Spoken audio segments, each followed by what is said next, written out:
Hospital Reporters Pride and Dignity, Stop the New World Order. Welcome to Panmo TV and welcome to this Truth Seekers North East Off Duty. You've probably already seen my talk and the journey, and now I'm going to show you what else I got up to when I was up here with Truth Seekers North East. In this lovely bedroom at the moment with a double bed now. It's been improved since I was here last. Lovely view outside, and I'm now going to have a little lie down because I've just arrived basically. And there's a lot going on, so see you later. You all know him. Hello. You all love him. It's Richard. Roger, I love Richard. How are you? Guten Tag. Yeah, not too bad, thanks, mate. Oh, we're sitting in this lovely place here in Maureen's garden. Good to see you. Good to see you too. Missed you guys, I really have. It's nice to be back. Lovely.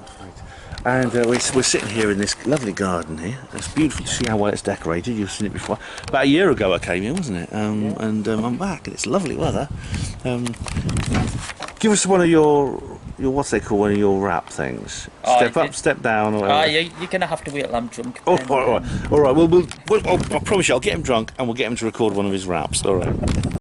I'm rolling. We're rolling. Step up, step down, step with it. It's a sinister truth seeker with an X to flex the bow. That's why unexpected, you never know what we're doing after the curtains are closed. And practice what you preach or another path is chosen, yeah. And that's why we need an etiquette, cause some get stuck when I'm struck. But that's a delicate way you're riven to the ones that peak, cause they're getting beat but they're far from being weak. So you should not be comparing us. Truth seekers are top. If you stop then you're daring us.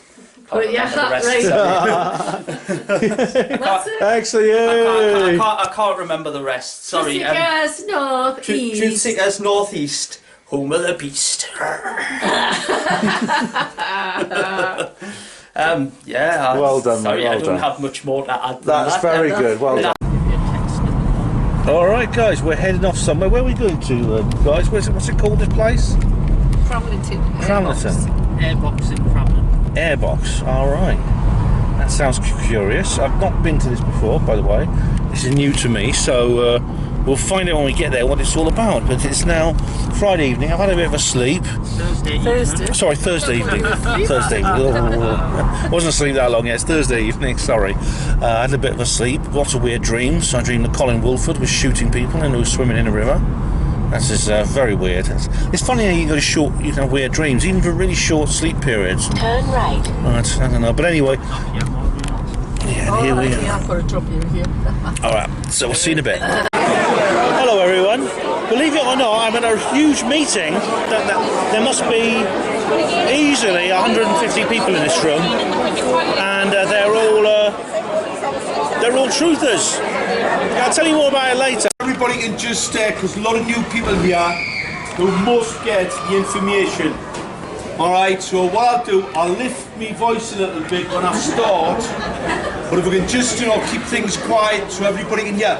All the new people, right, if you can come a bit closer, anybody who's new, come a bit closer. Right, it's absolutely fantastic to see so many new faces, alright? Really fantastic.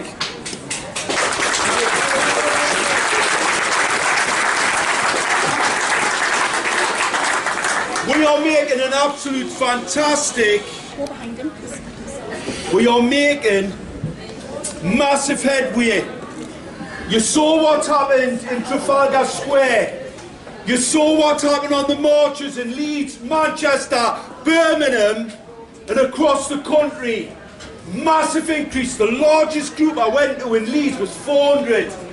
There were thousands of people in Leeds, thousands in Birmingham, thousands in Manchester, thousands in Liverpool, and obviously the larger group was in London.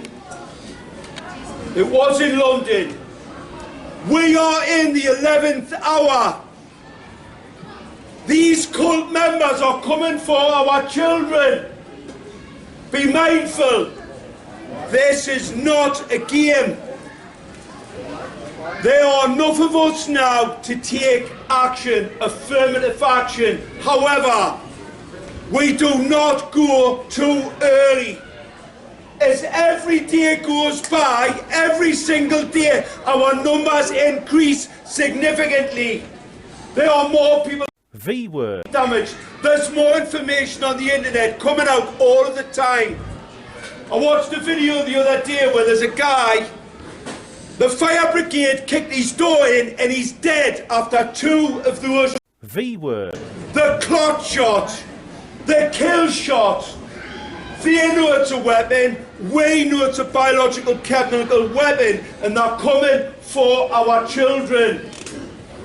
There are some really important things. Political cover is key. There is a political solution to this, because that gives you lots of rights under international law to bear arms against these cult members and against these cult paedophiles and that little very thin blue line. Today I've been up in Scotland now, did a talk in Edinburgh, and I was directly talking to the domestic terrorists with the uniforms on who are prosecuting this political crime against the people. We all know this is a hoax. This is a hoax. The C word. It's a hoax to get people to have the V word. Now, there are a lot of people who are getting sick now who haven't had the V word. They're in close proximity to those that have, but also we believe they may be targeting people through their mobile devices and specifically picking people out who haven't had the V word. to try and convince them that they're getting sick, that this C word. is real. C word. Isn't real. It's electromagnetic 5 grapes. radiation pollution. We know they're increasing it. It's on the street light outside your bedroom window. They know that if you haven't had the V word. I can pour enough radiation into your bedroom window to make you sick. They know it's you because you've got a mobile device that tracks and traces you. The great thing is, we now have a protocol for those that have been given V word. have V word. regret. There are 15 million of them in the UK. We have a protocol so that they will live longer than the 2 years that Bill Gates has decided that they will live on this planet. 2 years. That's all I've got. 24 months. So anybody who has V word. regret, they are resistance as we are. They have a lot more to lose than what we do because we're a lot harder to target than people who've been V word. that antenna. I can target acquire them. I can focus the radiation, so we're building at them. I put a video up on Telegram. If anybody here wants to see the videos I put out, Telegram is the best platform. Mark Steele channel. So get on it, watch the videos. Educate people, educate others. This thing is only at the beginning. It's going to get a lot worse than this. The great thing is, we are too early. We're far too early. And all we do is lift our vibration. We lift our vibration. I want everybody to breathe in. Get a nice deep breath. Everybody start to breathe in. Get a nice deep breath. Feel the energy. And I want you to roar. I want you to shout. I want you to roar. Roar!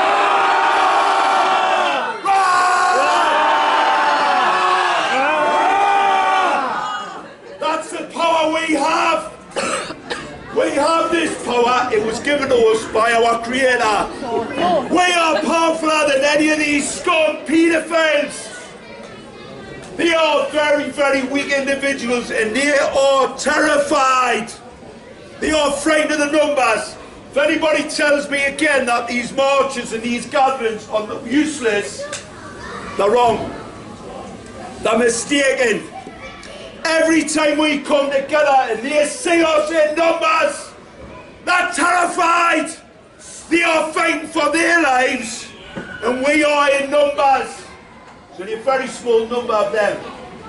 Very small numbers. We are sovereign, and we are the resistance!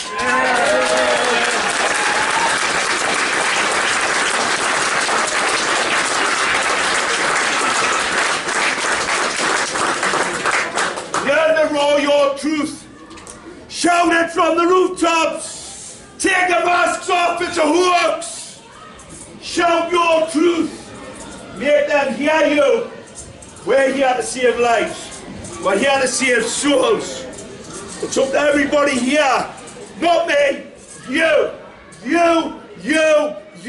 and you. Every single one of us have a role in this. It's a spiritual war. We are fighting evil. Thanks very much, everybody. A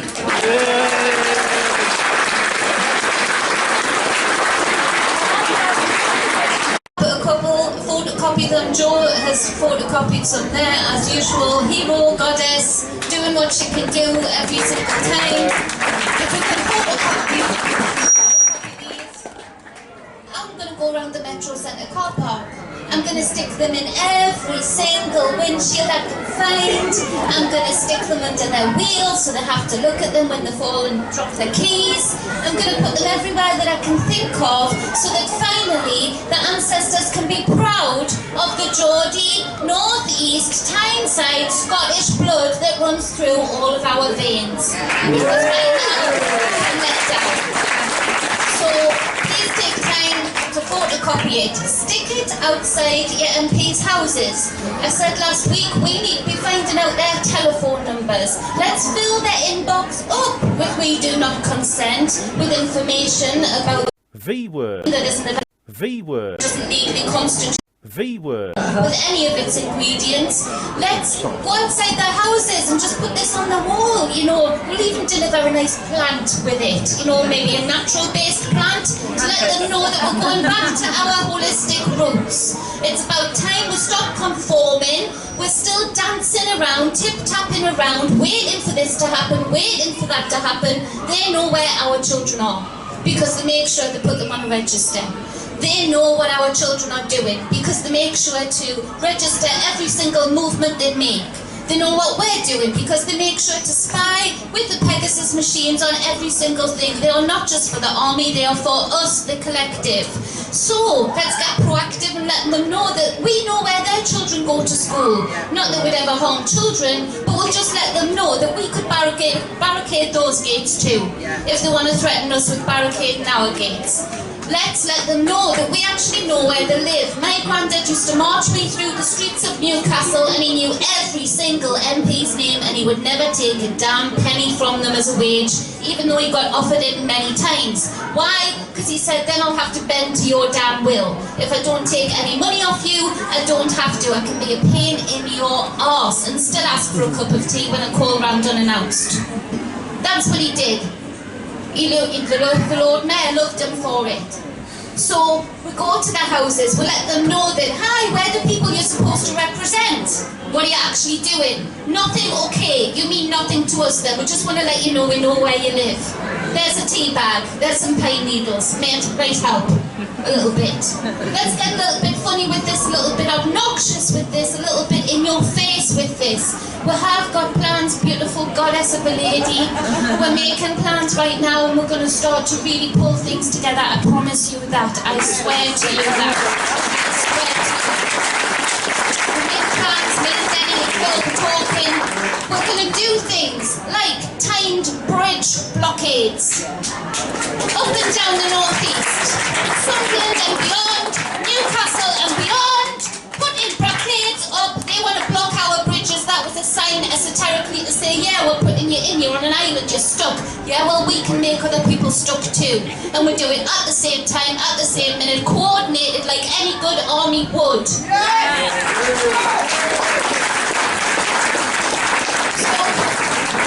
We know they're killing people. We knew this. I predicted all of this. You remember me saying, I said there'll be 4 different V-word. some placebo, some, but they're all directed towards an ethno-barricade, the ethno-bomb, which the Israelis perfected in 1998, but they had it in World War II. So they can absolutely, that's why they were doing the blood drives for any of the new faces that are here today. That's why they were doing, please give us the plasma, please save us from C word. Donate your plasma, you'll be clapped for. Yeah, well, every answer that plasma got sent to China, and they knew the DNA that they were focusing in on. That's why you see some people dying, some people not, some people suffering, some people not, because it's directed weaponry. I said from the start of all of this, the whole sham was to get them to this point. Why? Because AI is not going to be the dancing, jigging robots that just distracted with that. AI is going to be the people that were meant to survive, which now have this graphene oxide, which is from black goo, which has then changed the DNA, so you have a walking, talking, biological machine. So this is what they want to do to our children. It's worse than death. It's not evolution, it's forced change. Do you want that? Are your kids still in school? Then you need to get them out quick. You need to get them out quick. Because this doesn't feel like a war, but neither did World War II at this point. People were still seeing that people would look the same, they were driving around. You'll have noticed there are many more crashes on the road. I predicted that people would start crashing and glitching. How many more accidents have you noticed up and down the road on the motorway lately? People are freaking glitching. The ones that are meant to die are dying, or they're going through a transitional change as they're behind the wheel. So keep your space when you're driving. Keep your space, let them go by. I'm giving people plenty of space when I'm driving, when I've got the kids in the car. We do need to get organised. We do need to build our gardens so that we can be sharing out food. We are building up databases, sweet lady, of medication, of things. I'm doing my best, and everybody else is on board too, of the things that we can know that you've got this, you've got that, you've got this, you've got that. We want to know people's ailments. Feel free to email me. I will get through it with help. I want to know people's ailments. I want to know the medications that they're usually on, so that if you run short, I can either find a natural, healthy way to help you, or I might just have got my hands on something that mimics what you need. So we are doing things like that behind the scene, but we do have to box clever. There are people listening. There are people visiting groups like this, and we do need to be aware of that. Infiltrators will be coming. We do need to be aware of that. So we don't need to be paranoid about it, but we do need to be very discerning. But at this point,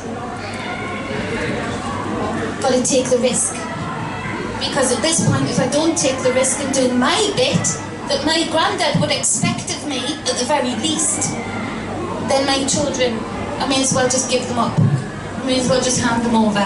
That's a question to you. I think we go out of school and I'm going to go and vaccinate her without my permission. Yeah, I predicted this. Sweetheart, listen, if you look at the schools, take a drive around for me, please. Look at the schools on history, but back on the internet. Look at images of the schools. See how high the fences are. Yeah. Year high, the kids that are year high. Now they're year high, the kids that are year high. They've got card system entry points. There hasn't been an increase in abductions of children. There hasn't been an increase of flashers. There hasn't been an increase of paedophiles outside of Parliament, going to schools. But there has been an increase in security. They've got bulletproof glass. They've invested billions in doing this to schools for no other reason than for this point. I predicted that they would be keeping your children away from you, given half of the chance. If enough people didn't stand and say, well, yanking them out of the schools, make the schools empty then. It's a chess game. Emma here, who runs a beautiful group for the ladies, then got a letter to say, a list of things. We will keep your children, send your children into school with a backpack, I think it was, Emma, or something like that. Or somebody else got that letter, being Leanne. A backpack just in case, because if we do lockdown, you will not get your children back. Now, they're not sending it to every school, because then everybody would kick off. But those letters have been going out sporadically to schools. Emma, you know. So what it was is there you go, sweetie. They sent emails out to all the parents to tell them that their children are going to be locked in the school. And it actually happens. They did practice this, and they've done it twice now, but they didn't tell you until after it happened, and the schools were closed for the 2-week term break. So obviously parents had time to forget about it, to kind of like stew on it sort of thing. On top of that, they're going to... V word. Yeah, so So they said it was for 4 reasons. One, for a Roman dog. The dogs aren't even allowed inside the school garden when the parents leave the school to leave their kids inside. Emma's saying there's 4 reasons that they put on this email. One was a Roman dog. The second reason was in case someone, like a terrorist, was to get in with a knife. If there was a terrorist attack, she's saying, just relaying. And then the third reason was airstrike attack. Airstrike attack. The fourth reason was an air pollution attack. Air pollution attack, which the Chinese have been doing a lot lately. So that was the reason to give work, but because people started standing up and taking their kids out of school, now they're saying that they're going to start putting homeschooling children under registration. So we're now having to take that as well. So they know that people are waking up to this and they're taking their kids out of school. You've got a better chance of protecting your child with your beautiful body there, standing in front of the door, giving them what for, and somebody else making it out the other side of your house with your child. Yes, lad. You can drop them off with me if you ever need them. I'm a bit of a sucker too. So, but this is the reality of the situation. Yeah, 2 seconds. And then, so, right, okay. So that's the reality of the situation with the kids, and that's what's closest to my heart. We do need to be taking that very, very seriously. People within this group that if you're desperate, and we're all building up databases like this too, that if you're desperate and you need to work, and we all need to make money to put food in our children's and our own bellies. But if they're desperate, I want to make a database of people who are quite willing, me included, I work from home, of having kids in the garden for the afternoon, for the day. Yes. And so that's another thing that people can look for. I would far rather trust most of the people in this room, everybody in this room, than I would ever a teacher anymore. Yeah. They've complied with this far too much, and they've complied and they've known far too much for them to comply that much for me. So we need to get these out because they need to have us heard. We need to stop going to London on planned dates when we're allowed to do it and say thank you very much, Governor, for letting us protest outside where you've got most of the police force in the whole country, so you know you're pretty safe. We need to be going outside to people's houses on days that they don't even know. We need to be filling up phone boxes. We need to be making sure each MP knows where we live. We need to be pulling our children out and actually being parents and taking back the divinity and sovereignty that we should have never let go of over our children. We need to recognise that what is coming also on top of this, and this is way bit, it's in the future, but this is what they plan on. They plan on the natural cycles, the stolen knowledge that they stole from us. Now the natural cycle is there is going to be a huge pole shift. Now it's not a pole shift like it's being told. The poles aren't just going to go like this. There's going to be multi-poles because they reflect in on each other, which means there is going to be huge earthquakes across America. Now actually our land that we stand on right now is pretty good because the Kabbalistic tree, which is why they have the Kabbalistic tree, is what is going to be on the map. Look up 188 on maps and you will see the Kabbalistic tree of where these earthquakes are going to hit. This is what the pole shift is going to do. If we start to prepare now, with food, medication, childcare, community, loving each other like brothers and sisters, we're going to be alright. But if we keep procrastinating, if we keep just bending a little bit here, a little bit there, they'll have our children and they'll shoot us down. So that's it for now. Much love to you all.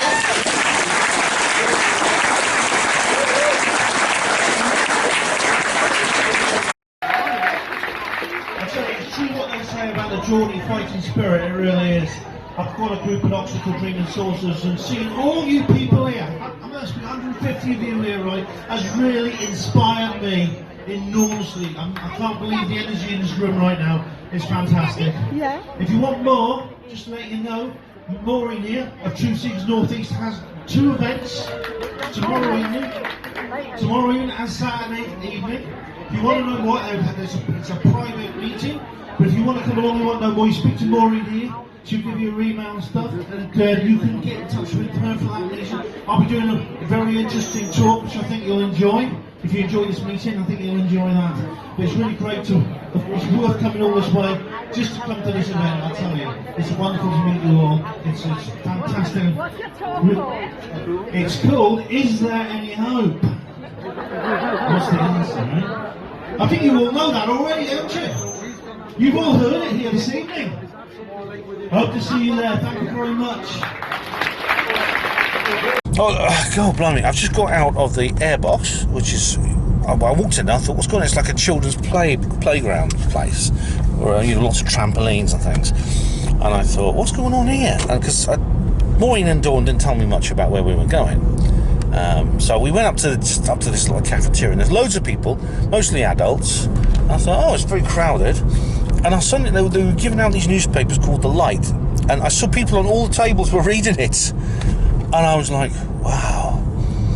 And then then speakers began, like Mark Steele. I think you're familiar with Mark Steele. I'll be showing you a little bit of his video, actually. And there's a lady called Jenny, I filmed her as well, who are like a local activist. I suddenly realised this is a local group of truth seekers, activists. But I'll tell you, I kid you not, there must have been 150 people in that room.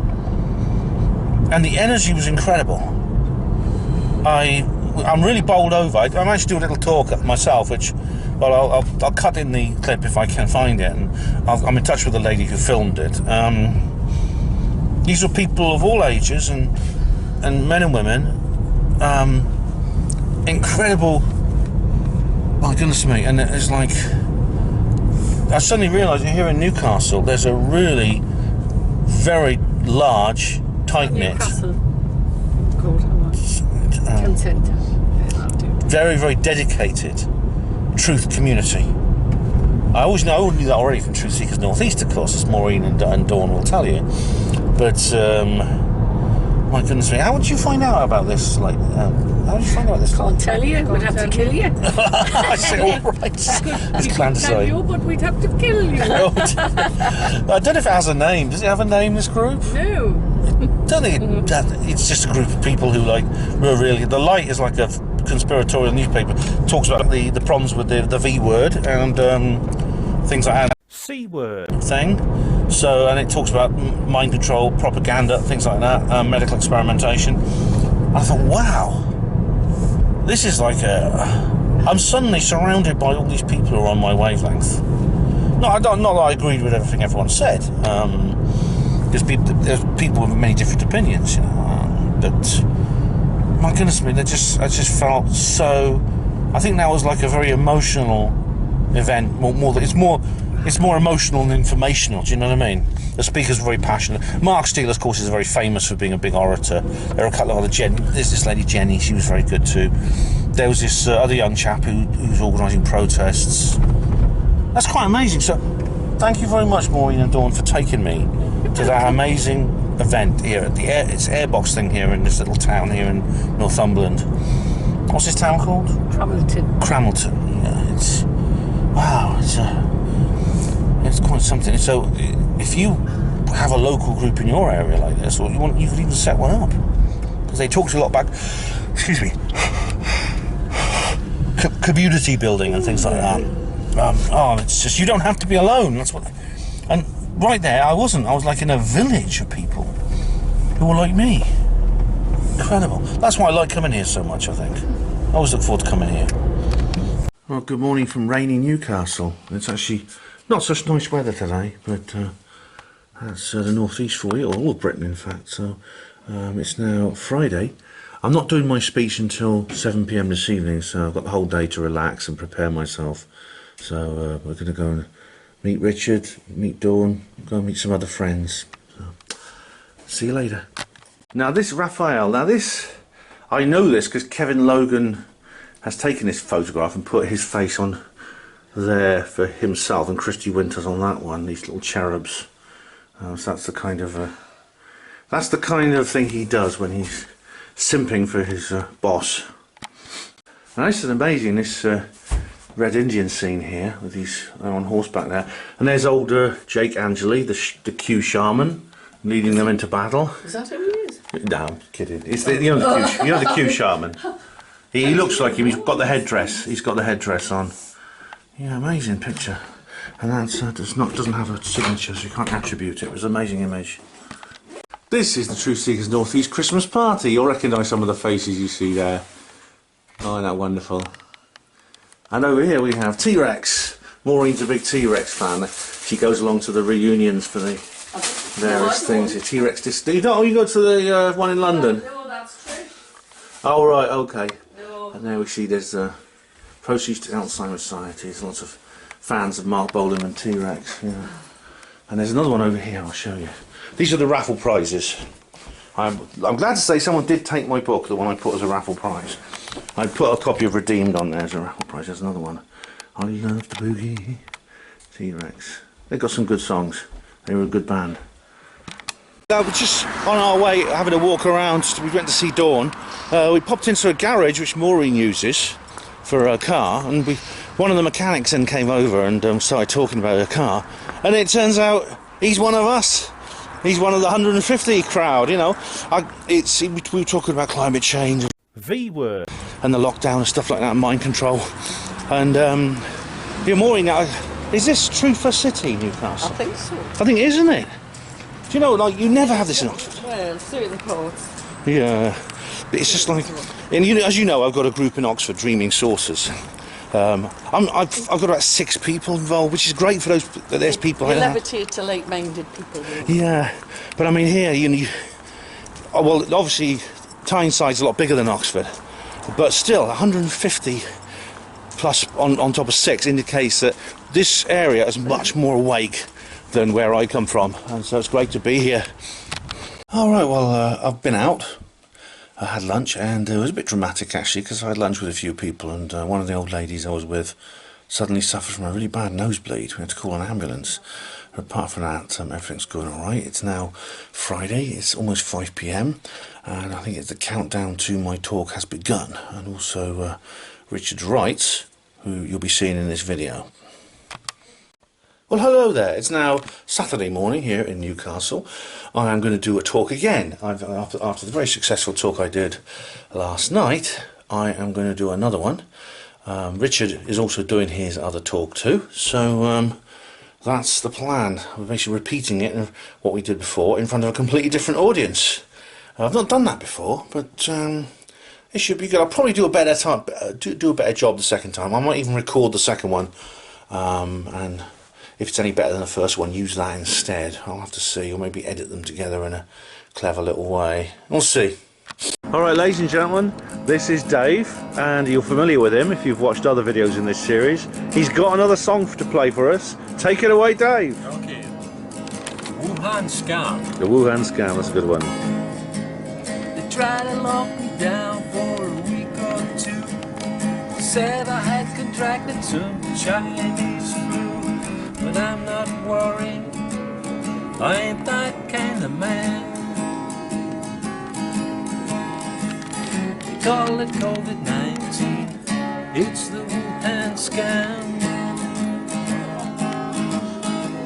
They try to mask me up without a just cause. I know my rights, I ain't breaking no law. But I'm not worried, I ain't that kind of man. They call it COVID-19, it's the Wuhan scam. They try to sell a story, but it made no sense. To vaccinate my body, cause it had no defense. But I'm not worried, I ain't that kind of man. They call it COVID-19, it's the Wuhan scam. They took away my freedom based on a lie, but I don't consent, I will not comply. I'm not worried, I ain't that kind of man. They call it COVID-19, it's the Wuhan scam. Okay. They call it COVID-19, it's that Wuhan scam.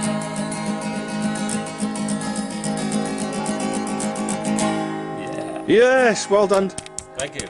Well done, Dave. That was the Wuhan Scam by David Coe. Thank you, David. Thank you.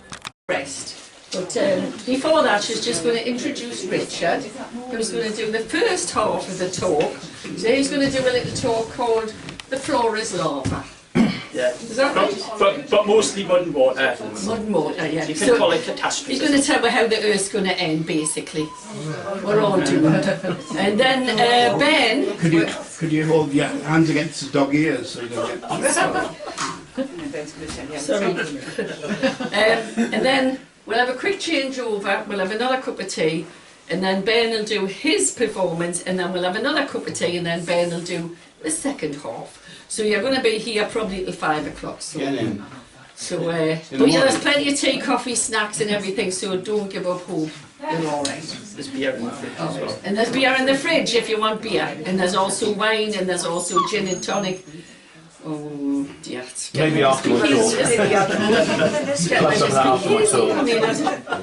So turn your phones on to silent if you can, please. And I'll leave you. Richard's kid in the house. Richard, my son, by the way. My adopted son. There's his mum. There's two members. Are you sure you don't want to stay? No. Tomorrow's, are you sitting there tomorrow? Tomorrow's sitting there. You're fine. I know. Don't be home. All right. Good afternoon, everyone. Thank you for coming to the talk. It is a bit difficult putting these kind of things together and having a full-time job and trying to have a social life and stuff. My degree's in Earth Systems and Planetary Science, which is something I'm actually really interested in, geological processes and geomorphology and sort of how the world used to look. I apologise in advance if it sounds a little bit like a geography lesson to start with. Everything I'm going to talk about it's got catastrophism at its crux, and you could maybe call it the next end of the world. Here's a cartoon that probably many of you have seen before a few times. There's a few different depictions of it. This is my favourite one, like the dinosaurs just missed the day the ark set up. Oh crap, is that the day? The animals went in 2 by 2, but not the dinosaurs. Right, what's catastrophic? We've had impacts that wiped out the dinosaurs. We know it wiped out the dinosaurs because there's a layer of iridium in the geological record all around the Earth. Floods usually happen during El Nino and El Nina events. These are during solar maximums and minimums, and they have catastrophic flooding in kind of Southern America and India. Earthquakes, these are an effect of kind of what's happening from space, as is the floods. Volcanoes have been kind to recently, which I'm going to talk about a bit later on. And of course solar events. I find it particularly unusual in the mainstream media that they'll hammer the global warming myth home and they'll talk about a whole range of other kind of things, but they'll never talk about the sun, which governs everything. Catastrophism goes back to kind of the 18th century. Jean-André Deluc, he was trying to prove that there was a biblical flood, and he was trying to prove the flood in Genesis. A flood which I think happened. It's just when you start writing stuff down and it gets translated over time, it becomes a bit of a Chinese whisper. This guy I really like, Georges Cuvier. Oh, that's Baron Cuvier. He was particularly fascinating. He had a whole range of. He was a paleontologist, a botanist. He was a really clever geezer. But his real curiosity was catastrophism. He kept going to look at this strata of rock in Paris, and he wondered why the fossil layers were intermittent with these layers of absolutely nothing, mud with kind of no fossil record in them. And he thought something must have happened to make it so that nothing was living, so it's not trapped in the fossil record. Yet later on you have fossils, no fossils, fossils, no fossils, fossils, no fossils. So he realised that these things were earmarked by periods of catastrophe. He didn't know what the mechanism was, neither did a lot of people, and scientists at the time who were coming up with these new theories and concepts. They were up against the kind of religious dogmas of the day. You know, a lot of people still held on to these religious beliefs that were quite hard to get past. These are the magnetic events. I'm going to talk about these later on. And when it comes to talking about catastrophes, there's various groups and people over the years who've tried to put dates on the end of the world or various catastrophic events. These are usually done through during the Leonid meteorite shower in 1833, there was a group of people called the Millerites, and it was kind of all group were crescendo when the local town drunk heard that they were all going to poison themselves upon hearing the trumpet of God. So you got on these push bike and cycled past with the trumpet at midnight and all took the poison and so it was a bit of a catastrophe for them. But anyway, like I say, that's not an isolated case. As you know, pseudo-scientific mistruths always come into it, and I know a lot of you are going to hate us for saying this, but things like ancient aliens and some of the things you see on the History Channel, although I agree in principle a little bit with what they're saying, I think things like that, they're there to entertain you, not to educate you, and they look at the most kind of outrageous side of what it could actually be without saying things like, well, you know, humans have been around for probably a lot longer than we consider, and civilizations have been around a lot longer than we consider, so you've got to be aware of pseudo-scientific truths. Are you trying to be entertained? Or are you trying to educate yourself? Academic ignorance is a massive one, and I really feel for people like Graham Hancock, who are fantastic in the fields. However, because they haven't done a university degree in what they're talking about, we can't listen to them. We can't even look at the work. Professor Rupert Sheldrake, who's a Cambridge professor, wrote a book about an interconnected field where all that kind of memories go. I haven't read the book, but on his TED Talk interview, he says that he approached the other professors in the university about, and he says, he put the theory to them, and they're going, that's preposterous. And he says, well, have you looked at my work? They said, we don't need to look at your work. That's a Cambridge professor. So that's what you're getting through academic ignorance. If you haven't got a qualification, they won't even entertain you. So at least I've got sort of a qualification to talk shit in what I'm talking shit about. 2000, the Millennium Bug, well, we all knew that. It got a lot of computer programmers very rich very quickly, because everyone knew, oh, my computer's going to break down. It didn't. We're still here today. 2012, Ben's going to talk a little bit about 2012, but 2012, we all know how that ended, didn't we?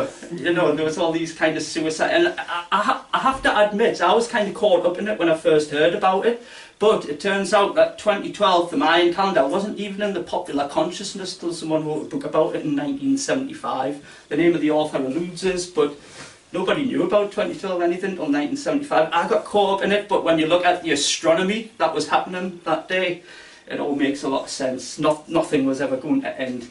Okay, dates on the end of the world scenarios never come to fruition. Dates on truth movement, big issues, never come to fruition. Be very careful on slapping a date on things. QAnon was quite prevalent at this. I don't discount QAnon. I just think, you know, when you say Hillary Clinton and the rest of them shitbags are going to get arrested on the 4th of September, and they don't, you know, it kind of fills you with like a bit of despair, doesn't it? So I wanted her to get arrested that day. Here's a brief timeline of what I'm going to really talk about, which is kind of the end of the last ice age, where there was a lot of flooding and a lot of ice melting and sea levels rising and stuff. So anybody on coastal regions at the time went for a shock. Like say around 1400 BC, the ice sheet starts to melt. Then you get a brief period called the Younger Dryas, which I'm sure you've heard about in a million documentaries by now. You get a period of refreezing. And then the Boreal period is where we start really hearing about history written down and recorded. And this is things like Noah's flood and Atlantis and things like that. Although I sort of count Atlantis towards the Younger Dryas. Isostatic rebound, and this is a thing you come across quite a lot, and in our country, a lot of our earthquakes, they're only little 4-pointers and stuff, but they're due to a phenomenon known as isostatic rebound. I'm going to do a quick demonstration for you here. I'll just get my books because I'll demonstrate better. So what you've got is the Earth, and the Earth, the crust floats on the asthenosphere. There's different layers and all, but when you put load on, like say a 2-kilometre deep ice sheet across hundreds of square kilometres, and you've got land here, kind of the isostasy, which is things floating in. So you get land rising and falling, and then when you get ice sheets melting, it takes that weight off and land rises elsewhere and floods elsewhere. So everyone get isostasy? Good, there'll be a test later on.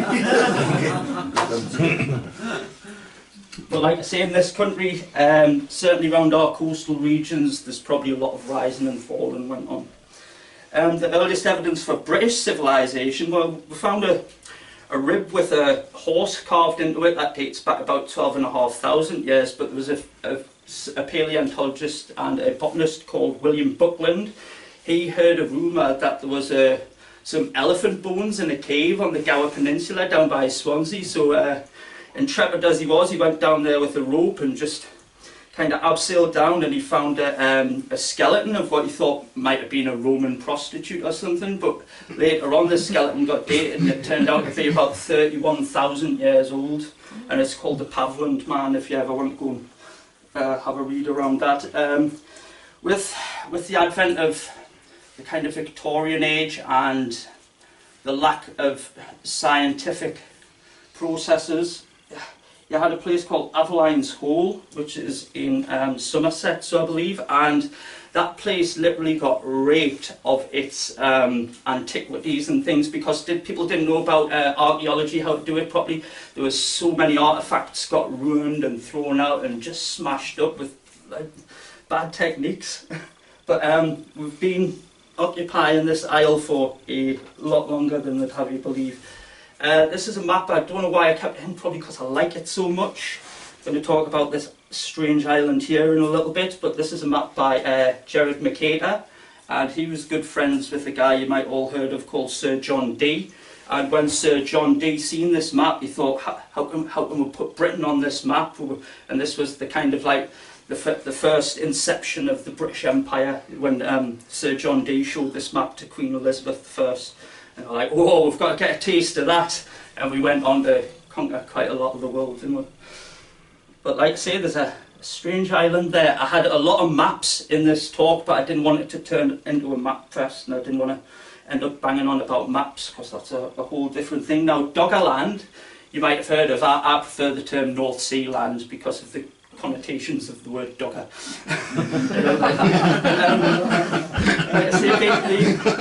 Basically, Doggerland's where the North Sea is now. It was steadily sank into the sea after the last ice age. It was a very rich land full of trees and hills and streams they've dredged up things like mammoth bones, deer bones, hunting tools, but it all started in 1931 when they dredged up a bit of peat off the Dogger Bank region.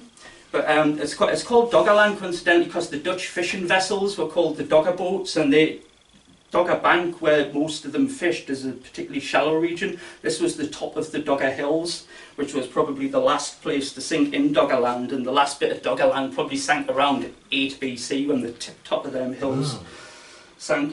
Like I say, it's the possible home of Paleolithic civilizations like the Frisians, who I'm going to talk about, who I don't think get enough credit for who they were. Here's a slight just off imagination about Doggerland, and like I say, it's got very rich forested areas around kind of the northern fringe of mainland Europe. And here's Dogger Bank here. Coincidentally, Dogger Bank is one of the only regions in the sea that's owned by somebody, and it's owned by Crown Estate, and they're building a massive wind farm there, probably the biggest offshore wind farm in the world, but coincidentally it's a bit of an undersea estate owned by Crown Estate.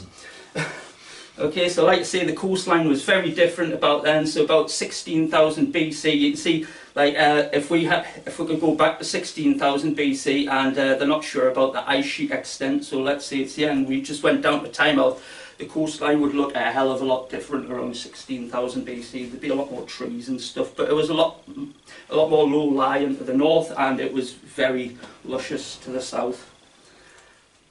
Here's another schematic that shows that the Thames, the Rhine and the Seine were actually the same river when Europe was all one bit of land, and we know this through sonar. Yes, these are just like kind of artistic depictions of how people think Doggerland might have looked. And here's the harpoon that was first dredged up in 1931, and this is on display in Norwich Museum. And it was quite a sophisticated harpoon for, like I say, for these cave knuckle dragon cave dwellers.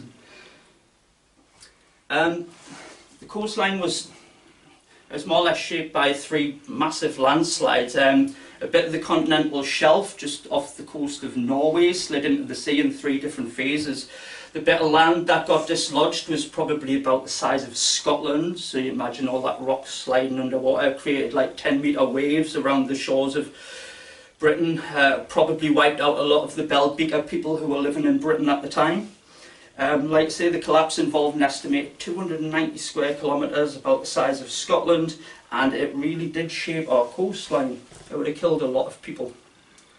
Especially on the Shetland Islands, it would have just washed right over the Shetland Islands. Now, the Sterega slide was probably around here, and you can see all this kind of detritus. Again, sorry, I don't mean to go into geology lessons, but here you've got the North Atlantic spreading ridge. This is where the seafloor is spreading apart, and you've got like volcanic mountains here. It sort of looks like it here, but to me, this feature here looks like an impact. And this is what Graham Hancock and others are saying ended the Younger Dryas period, the last ice age. This impact basin that he built, the professor at university, and he said it was probably a product of a spreading ridge of the North Atlantic opening, but I kind of disagree, because I've looked all over Google Earth and I can't find another feature like that. There hasn't been any paper or research done on this particular feature, but I think that's an impact basin. If you have a look at this, this is the Rockhall Trough, and anybody who can do jigsaws can tell this bit of land used to be attached to that bit of land. The question is, how long ago? I think it was at the end of the last ice age, when you had the Sterega slides and this bit of Britain just got ripped off the continental shelf, and a lot of this area would have still been above water. I think this is where Hyperborea or Friesland or possibly Atlantis might have been. Atlantis is it's a long throw, it's a long stretch. Maybe not Atlantis, but certainly Hyperborea and Friesland, because with the extent of the ice sheet, if it came down here, this area would have still been privy to the jet stream, so you'd still get kind of warm weather, sort of like what we get now in this region. So I think the world probably looked a little bit different at the end of the last ice age. And here's a historical record from it. Now, this is quite ambiguous. No battery, please charge.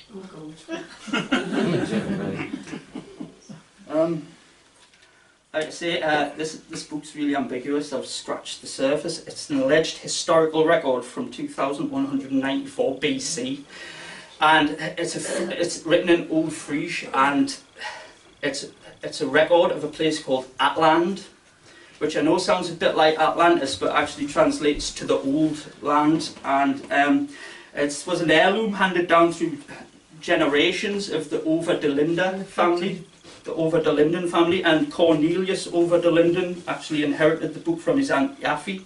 Now, his Aunt Yaffe, she died before anybody had a chance to ask her any questions about it, so that's where the story becomes a little bit frustrating straight away. It's been kept in the archives at Tresor, which is a museum in Leeuwarden, which is in Friesland in the Netherlands. Okay, and it's taboo to talk about this thing. They keep it hidden away. It's not even on display, because the story goes there was a priest, a Protestant priest called Francois Haverschmidt, and Francois Haverschmidt used to write poetry because he was a bit disillusioned with being a preacher and everything, and he was disillusioned how everybody took the Bible literally, and he wanted to convince people that the Bible's not meant to be taken literally. So he got together with people like Elko Produce, who we're going to hear about in a minute, and they put together this magnificent work of fiction and give it to Cornelius de Linden to go, hey, look what's been in my family forever. Now, the thing about Cornelius de Linden, he was,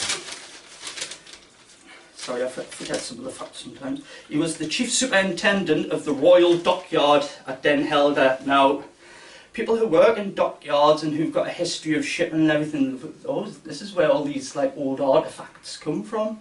But now, the Orelinda book, because it goes back so far, it's too fantastic for people's brains to kind of accept, and oh, it must be a forgery, it must be a fake, but I'm not too sure about that. And there's all kinds of arguments that go into that, like I say, I haven't had a chance to go into yet, which is about the script that it's written in, the iron that's in the ink, the paper that it's written on. These are all future investigations, but on face value it's easy to debunk. But like I say, when you start looking into it, it becomes very strange. There's the last 2 entries in the book come from 803 BC. That's from Lyco over Delinda, and he says, "Beloved successors, for the sakes of our dear forefathers and our dear liberty, I entreat you 1,000 times, never let the eye of a monk look upon these writings. They are very insinuating, but destroy in an underhanded way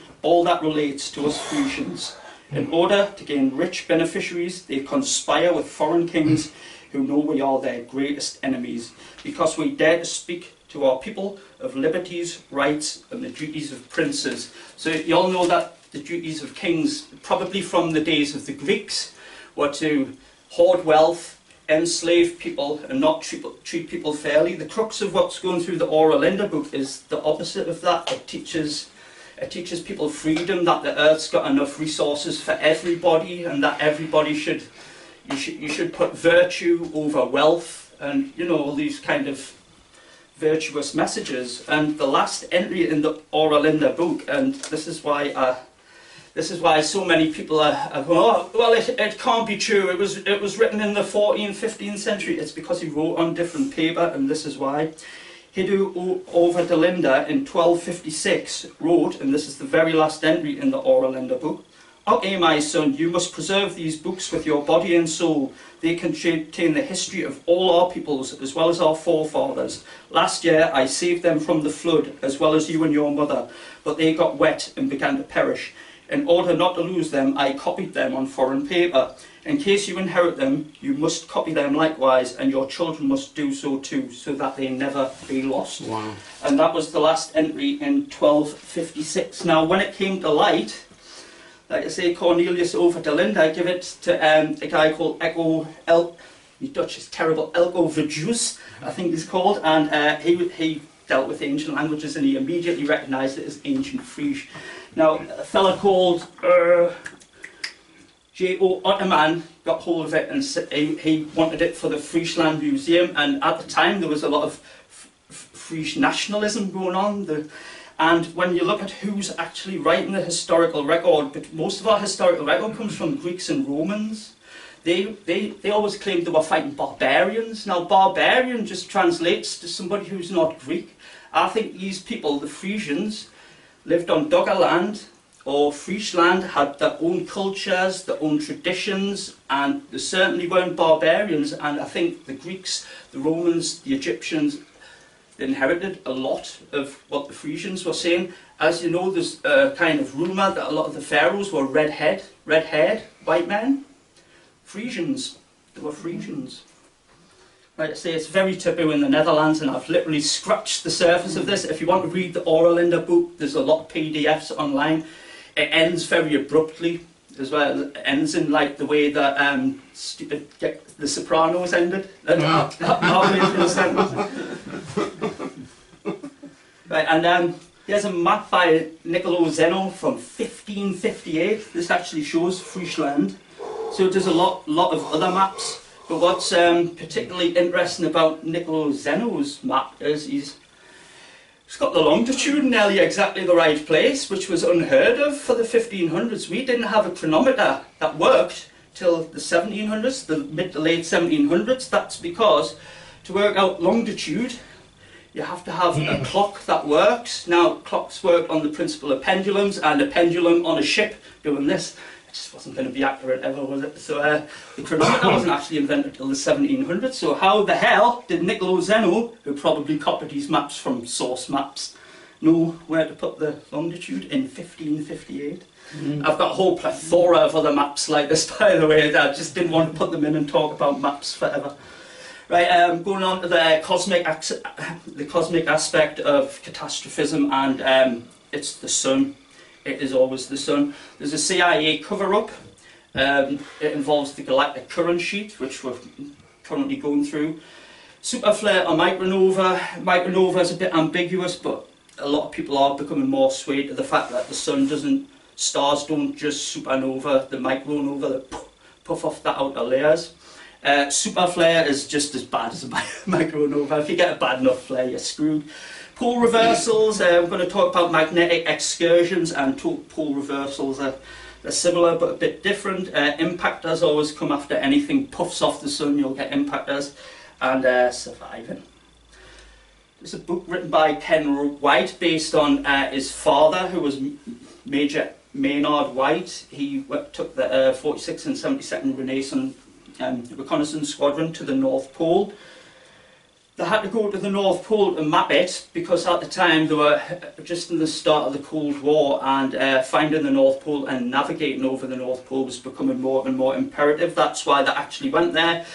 But when they got there, they found that there was magnetic anomalies all over the place, and there was these layers of rock that had recrystallized coral in them that were like way beyond the latitudes that they were meant to be at. So, you know, how can you have coral in frozen latitudes? It's because during the past million years, 43 different areas of Earth's surface have been on or very near the North Geographic Pole. The average distance is about 1,500 miles between them, so the Earth must move. It must move. Like I say, there's cites various mechanisms for the pole flip, and the jury's still out on this, and a lot of people will debunk it. It's a very basic schematic of what they're trying to say. And if you get the Earth and flip it 90 degrees, so the Earth's got a magnetized crust, so if the pole wanders, it's going to drag the magnetic crust with it. But to what extent it moves and flips, we just don't know. The jury's completely out. Some people deny it altogether, and some people say it's just to do with plate tectonics, which is the slow geological creep of the tectonic plates over time. But does it happen quickly? I don't know. I haven't got any answers.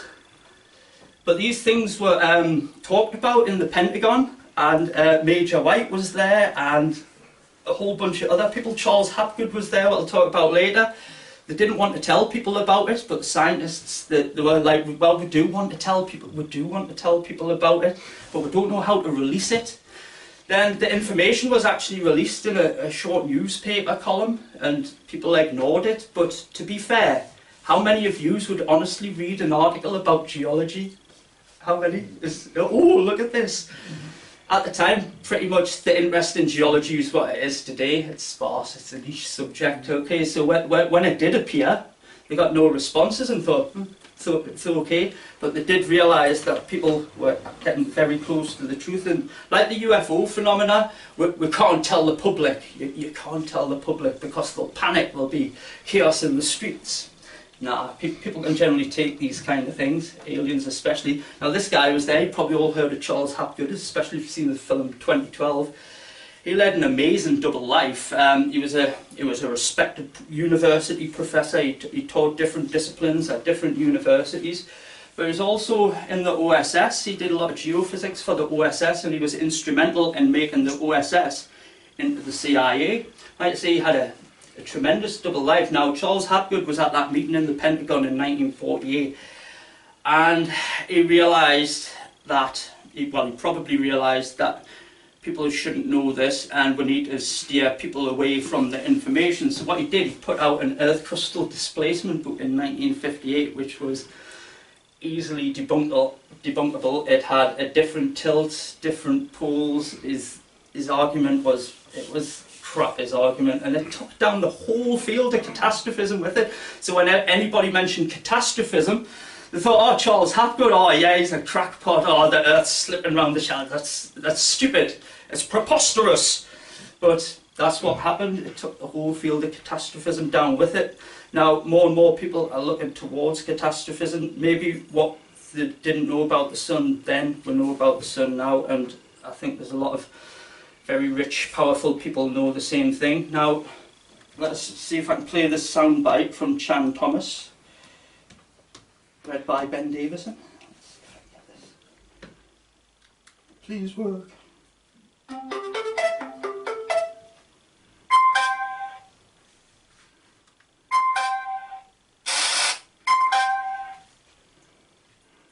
With a rumble so low as to be inaudible, growing, then fuming into a thundering roar, the earthquake starts. No battery, quick charge. In California, the mountain shake like ferns and it Oh, breathes. must be the speaker Mighty that's going Pacific back. rears back and piles up into a mountain of water. No, okay. I know that speaker. Yeah, I'll play that later. Basically, what he's saying, it's a very fantastical Hollywood version of events about the Adam and Eve story, the next disaster, the next end of the world, and it would be easily dismissed if it wasn't classified by the CIA. There was loads of books about disasters and catastrophism at the time that they'll let you read. Chan Thomas, he got classified. He got classified in 1965 because his book, as fantastically Hollywood as it sounds at the beginning, about 2-mile high waves crashing eastwards across continents, earth fire, getting inundated. It's right, but what was particular about his book, he's got the poles meeting in the Bay of Bengal, which is exactly where the poles are headed. That's exactly where the poles are headed. The CIA knew it, the Pentagon knew it, Charles Hapgood knew it. Chan Thomas worked it out on his own and he got his book classified. Now, it got re-released in 1993, but it was a very sanitised version of the book. And like I say, it would have been easily dismissed by anybody if it wasn't classified. Why was it classified? Because he knew what was coming. Here's a page that is in Chan Thomas's book. Again, you can get the PDF online, and there's a lot of this kind of ancient stuff in it because he's looking at the Adam and Eve story and the Noah's flood story. This one's particularly telling. It's Plato, and it's telling the story of Solon, and this is the most telling bit. The greatest having been brought about by earth fire and inundation. And he's saying the earth ends lots of times and nobody's kept historical records because you've just done things through word of mouth. So every time it happens, you turn into what Graham Hancock calls a species with amnesia. You quickly forget. You're like a head injury patient. We come back as children going, what the bloody hell happened?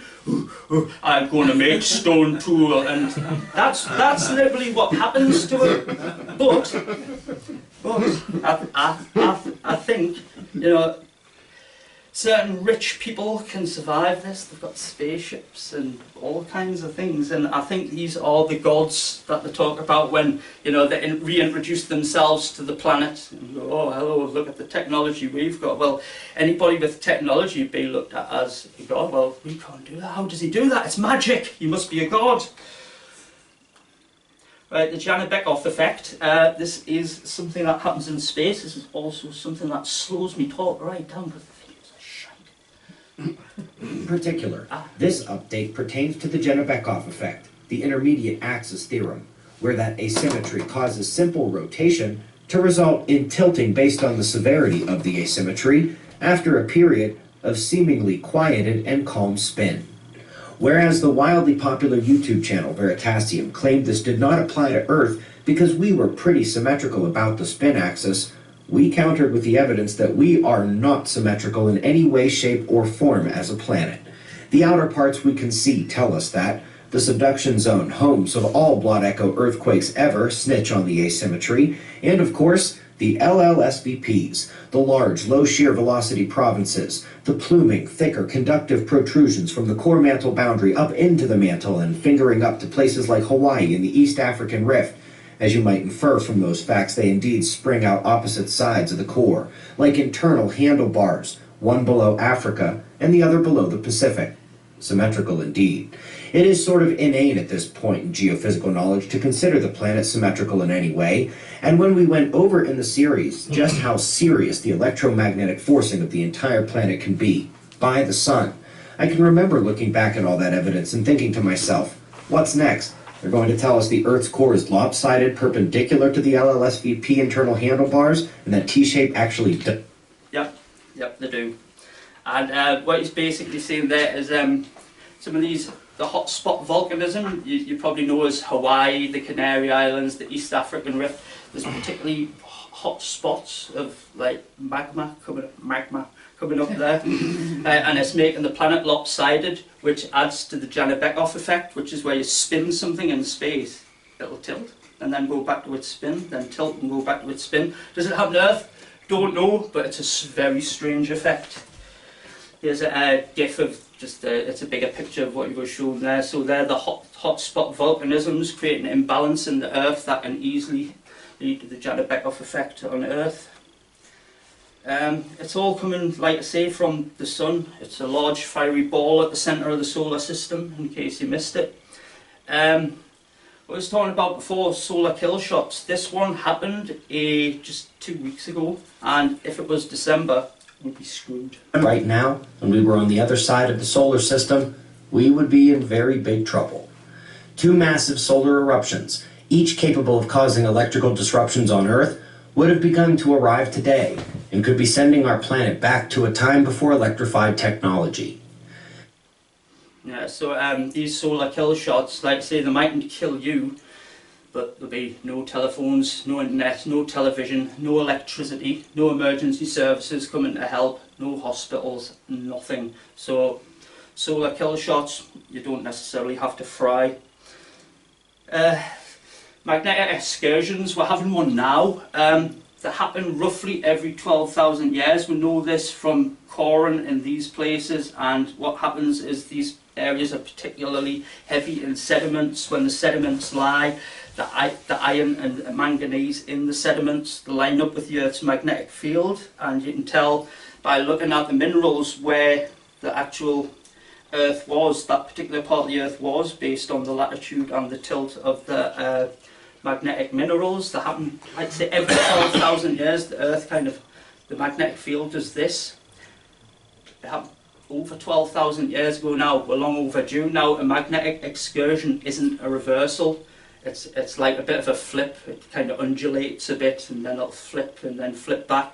We haven't had a full magnetic reversal for over 725,000 years. We're long overdue a full magnetic reversal. So your compass will point south. And when that happens, I don't know what happens to the Earth, and I don't like to speculate, but when we have an excursion, and if you go back to the picture in The World in Peril, about the Earth turning over, as the Earth turns and the land, due to angular momentum, the ocean and the atmosphere is going to want to keep going in the same direction, which leads to supersonic winds, water racing across the land at huge velocities, and it'd be very hard to survive. But like I say, that's where the catastrophism lies. The ocean and the atmosphere wants to keep going in the same direction. It won't agree with the Earth, and it's going to obliterate everything. Questioning some modern science, I'm going to question climate and cosmology here. Cosmology especially. Here's the dark matter milk carton. Dark matter's missing. It was last seen. Never. What's its height? We don't know. What's its weight? We don't know. How much does it cost? Well, it's cost about 120 billion to find this thing that they haven't found. And yet they're still asking for funding. I'm not saying the search for it hasn't yielded some results in different places. Them large hadron colliders and stuff. We've learned a lot about fundamental physics and quantum physics by building them, but have we found any dark matter? Have we fudge? Nothing. Yet they're asking for more billions to find it. It's not there. It's hidden in plain sight. The sun, they'll still have you believe it's a big ball of gas. I think that's ambiguous because gas doesn't have a surface. I'm not going to get into thermodynamics, but there is a theory out there called the liquid metallic hydrogen model. I urge you all to go and look at it because it fits a lot better than the gaseous model. We've still got all them horrifying effects coming from the sun regardless of what it's made of. So you're getting out of that. Climate science is a massive failure. I'm probably preaching to the choir here about climate science.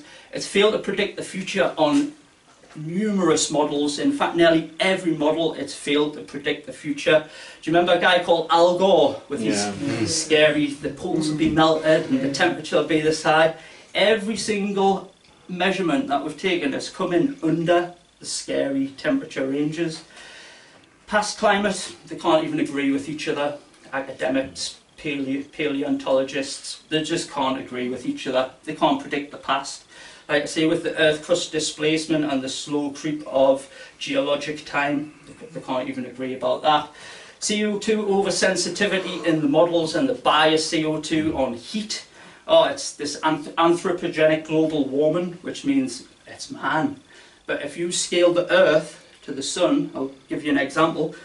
If you took every bit of matter that wasn't the sun in the solar system and squeezed it together and popped it in the sun, it'd be just less than 2% of the sun's mass. Yet we're led to believe that 1 billion or so people using aerosols and CO2s causing the atmosphere to change. It's actually laughable. But that's not to say we're not doing bad stuff. We are. But like I say, they favour these low sensitivity models to solar forcing. When I talk about solar forcing, I mean all the bad stuff that the sun's spitting out with X-rays, gamma rays, electrons, protons, and all these subatomic particles that we're getting bombarded with. And the melting polar ice caps, well, if they do melt, it's going to trigger an ice age, not global warming. The future is cold, not warm. Unappreciated force in volcanoes, which I told you I was going to tell you about. Volcanoes have been very, very kind to us recently, over the last 100 years. That's the effect that the volcanic sulfate injections had on the atmosphere. If you go back to about here, this is Krakatoa. And do you remember some of Turner's paintings had the fantastic skies and everything? That was an effect of what Krakatoa did. We haven't had one this century or last century. Volcanoes have been very kind to us. Wait till they started going off. Okay, this is what I'm talking about. Total solar irradiance. In 2017 there was a big solar flare hit one, and it showed up as a drop in total solar irradiance, which is upper atmospheric heating. So what did the CO2 Barbie Brigade say? Oh, well, you see, we're told your solar forcing doesn't do anything, it's actually dropped off. Well, the heat was dropping off, X-ray intensity increased by 1,000 times, we've got bombarded by 10,000 times more particles that would get bombarded by. These things like solar rays, solar particles, they lead to cloud formations, they give nucleation sites for clouds to form. So more clouds, more albedo, more heat loss, more cold. The future is cold. But like I say, this is how they con you with the CO2 thing, and don't look at the sun, it doesn't mean anything, because it's a drop in heat when we get a solar flare, but it's also a massive rise in all these other solar forcing aspects. The sun's changing. Does anybody remember the yellow-orange sun? Do you remember the yellow-orange sun? Remember the yellow-orange sun? If you try and have a look at it now, it is blinding white. That's because the sun's chemistry is changing. The helium abundance in the sun is changing, and it's been changing for the last 4 years. The sun's not yellow anymore. These are two guys you need to look out for. Ben Davison from Suspicious Observers. This was the voice commentary on what you're seeing. And this guy is the biggest genius on earth as far as I'm concerned. He's Dr. Pierre-Marie Robitaille. They can't really attack him because he's a real doctor. He works in magnetic resonance imaging and all kinds of other imaging. When he puts his process in looking at things on space, he's published all these papers. It was him who came up with the liquid metallic hydrogen model. He's got a YouTube channel called Sky Scholar. I have to say, unless you're heavily into physics, he tries to make it easy to understand, but he goes into a lot of the minutiae as well, which even to me goes, what's that? But yeah, it's well worth watching, and he talks about new theories and concepts in physics. There's a Dumbo on YouTube called Professor Dave Explains, and he's trying to debunk these guys, and a guy who's not a professor, calling himself Professor Dave, who's a YouTube pop scientist, trying to debunk somebody like this guy. It's hilarious, isn't it? But like I say, Dr. Robitaille's produced all these papers, and even Ben Davison himself, his degree's in law, so he doesn't get taken seriously. Oh, your degree's in law, you can shut up. But he's got a lot of people behind him. Suspicious Observers got 500,000 citizen scientists, me being one of them, looking at the evidence that we produced. There's even some high up anonymous people from NASA agreeing with what he says, but obviously they can't come out and be like, hey, he's right, because they'll lose their jobs and stuff. This is me conclusion. The current massive narrative about, mainstream narrative about carbon dioxide is an overblown, unscientific, money-spinning myth. More importantly, it perpetuates fear. The coming solar event may come tomorrow or in 50 years, but it's coming. When it does, it will be hell. The few survivors will quickly find themselves in a new stone age. Sadly, the survivors will be the likes of Bezos, Gates, and the billionaire offspring, who, with advanced technology, whom the other survivors may seem like gods, and indeed may become the Viracochas and Quetzalcoatls of the new age, the age of Aquarius. It's coming, and they know it. Coincidentally, has anyone seen Knowing with Nicolas Cage? Yeah. That's what's happening. That's about the closest thing to a disaster film I can point it to what's coming. And unless anyone knows any aliens to come and pick it up from a car park somewhere, I don't know how to get out of it, I really don't. And finally, people, not every person, but if you go to a beach on a sunny day and you go to enjoy the birds and the sounds of the ocean, and you're met with Bluetooth speakers playing loud dance music and cans of Strongbow dark fruits and plastic in the ocean, you're like, come on people, what a bunch of bastards.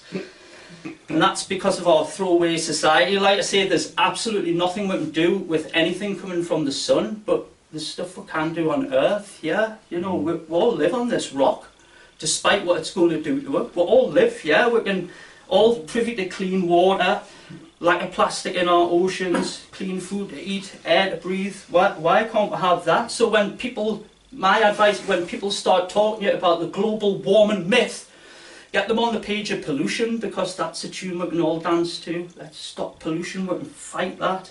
We can all sing to the same tune there.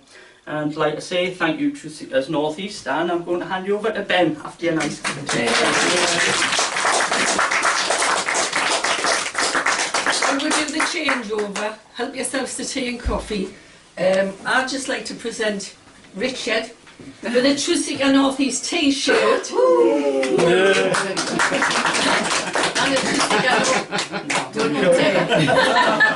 And a Truth Seeker North East hat. Thank you so much. You're welcome, you're welcome. Thank you. Thanks everybody. Did you all enjoy that? Yeah. Wasn't it interesting? Yeah. Obviously there's no hope, we're all going to die. Watch the film knowing, I mean, spoiler ending, but we're all going. Okay then, right. Computer changeover, help yourselves to tea, coffee, snacks. Just done my second talk, and so has Richard. It's now it's Saturday afternoon, and we're both pretty tired. It's been another great afternoon with good people, lots of great atmosphere. Our talks both went very well, and you've seen Richard's talk, so you know what we did, and you've seen mine. So now we're going to have a bit to eat. This is very, very nice. And with my good friends here at Truth Seekers North East. We've got to say goodbye to Richard shortly. He's in the back seat there. Adios, amigos. Richard the rapper, my good friend, I'm going to have to say goodbye to, which is going to be very sad. But I think you did a pretty good job, yeah. And that's a pity. But I will see you again soon, Richard. Yeah, see you again. Yeah, we stay in touch, and no doubt we'll have other opportunities to meet in the near future. Well, it's now Sunday morning, and I've got to go home. But it's sad, but you know, I've had a great time. It's been actually fantastic. I've seen several speeches. I've done 2 speeches. As you can see, Richard has done one as well. I really hope you enjoyed it. I've got to catch the train, head off back to Oxford, back to the so-called real world. But there'll be more to come very soon. I am planning other tours. So until then, or before then actually, because I'll make a video before my next tour, obviously. Thank you for watching Her Panwo TV. Hospital Porters, Pride and Dignity, Stop the New World Order.